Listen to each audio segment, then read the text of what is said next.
Mais moi, je veux voir quand même avec un brin d'optimisme, parce que le pire n'est jamais certain, et que, au fond, si on réussissait ce soir avec ton émission, ton fromage des Pyrénées, ton irouléguy, ton saucisson fait avec le gros intestin, peut-être même l'estomac du porc, tellement il est gros, eh bien, on n'aurait pas perdu la soirée. Et la France, c'est toujours ça, c'est que elle a toujours eu une capacité d'anticipation extraordinaire. Et lorsqu'elle se lève, elle se lève. Voilà. Et moi, je veux le croire parce que nous avons tellement de belles choses à faire. Quand tu penses à l'univers, on n'est pas foutu de dire si on est les seuls à être vivants dans l'univers. Pourtant, on est en 2023. Si on avait suivi, ne fût-ce que millimètre Jules Verne, qui a quand même, que j'ai été voir l'autre jour, enfin, il était un peu mort quand même. Oui. Enfin, il était à Amiens. Donc j'y suis passé, j'étais le voir. Mais quand tu penses à son voyage en 80 jours, mais on aurait aujourd'hui des types qui te diraient ce qui peut se passer.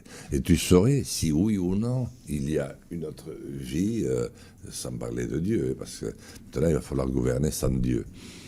Ça, c'est une autre affaire aussi, parce que j'étais chez les catholiques, je leur ai dit ça leur a fait plaisir. Mais c'est la vérité. Parce que le roi, il tenait les Français. Pourtant, ils étaient dissipés, les provinces. Tu avais les Armagnacs de côté, alliés jusqu'aux dents avec les Anglais qui sont restés 100 ans, les Bourguignons, avec une espèce assez sauvage. Là, il y en avait du communautarisme. Dont on ne savait pas encore qu'ils s'appelaient les Prussiens, enfin, etc. Et les rois, avec l'appui de Dieu, ont construit l'État. Et l'État, dans le fond, il faisait fonctionner tout ça. Mais il y avait Dieu. Le problème, c'est que Dieu, je ne sais pas par qui on le remplace aujourd'hui. Parce que, comment faire? C'est la grande question que pose Nietzsche, ouais. Oui. Vous voulez couper... C'est pour ça que les gens ne comprennent pas quand il dit Dieu est mort, toujours un con d'Onfray pour te dire c'est une profession d'athéisme. Non, c'est une critique des athées, pour ceux qui l'ont compris. Il est en train de dire, vous voulez couper la tête? Très bien. Mais par contre, vous le remplacez par quoi? D'accord, tout droit, puis on verra. Faites ce que vous voulez, mais ça finira mal. Voilà.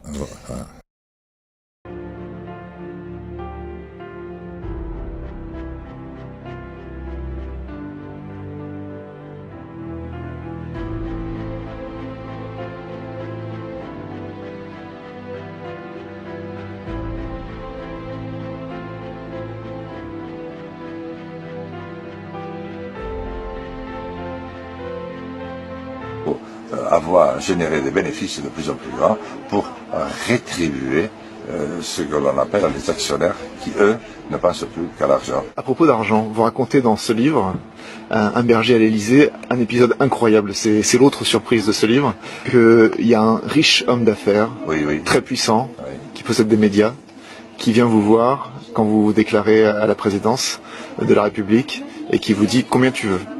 Absolument. Et il vous propose beaucoup, beaucoup, beaucoup. Oui. Et vous lui répondez non, on ne m'achète pas. En gros, vous lui dites ça. Et là, il se rend compte qu'il vous aura pas et il vous insulte presque. Ah ouais, c'est-à-dire, il m'annonce la couleur, ce qui s'est passé d'ailleurs. Il me dit à monsieur, à la nuque raide, on m'avait prévenu, il fallait que vous gueulez très fort, vous allez gueuler, mais on va vous mettre sous les redons. Ça, on n'entendra pas vos hurlements tant que vous aurez de la force. On n'entendra même pas votre dernier murmure lorsque votre dernière instance sera venue. Bonne chance, vous apprendrez que tout ça, ce ne sont que bibesés, ce que vous racontez. C'est toujours la finance qui a mené les affaires et l'argent aussi. Et vous paierez très cher le fait de ne pas accepter ce que vos amis ont déjà accepté, mais eux vont continuer à faire partie du cercle de pouvoir auquel vous n'arriverez jamais.